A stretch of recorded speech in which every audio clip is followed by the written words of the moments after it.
The 16 Days of Activism Against Gender-Based Violence is an international campaign that takes place annually from the 25th of November to December the 10th.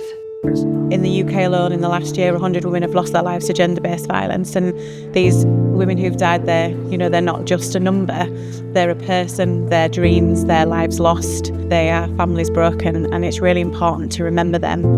1 in 3 women experience physical or sexual violence, mostly by an intimate partner.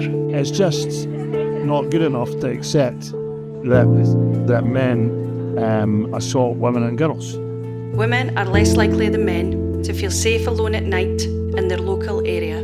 You don't truly understand the impact that things like this have until you actually hear some of the statistics. They're horrific. In recent years, a woman has been killed by a man every 3 days in the UK on average.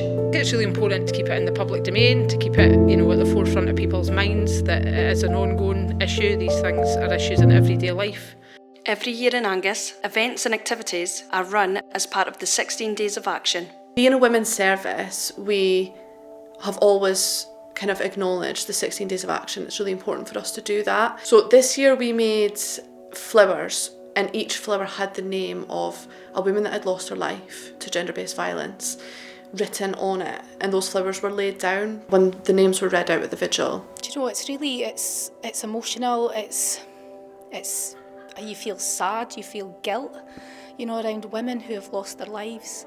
I've known lots of women in my personal life, experiences growing up where domestic abuse has been around, women that I've worked with as a social worker over the years, girls that I've known who have grown up to experience abuse and neglect, and they're all there in my mind, and sometimes I hone in on an experience or a child or a woman that I've engaged with, but it's about honouring them, it's about remembering them. It's really impactful, really emotional. I've been a police officer for 23 years and I sometimes think I'm a bit hardened to things, but I don't think you could fail to be impacted by that tonight, looking at all the individual flowers and considering all these flowers were people. I didn't know that so many people passed away as a result of all this. I think it's really important to talk about it so that more people know justice and what's happening. It can really make women feel like it's not us and them, like we're all working towards the same goals, and that we will believe them if they come and disclose things to us.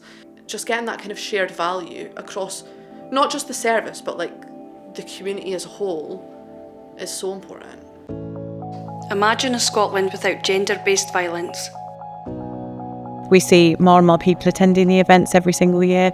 We also see more men attending the events, which is really positive.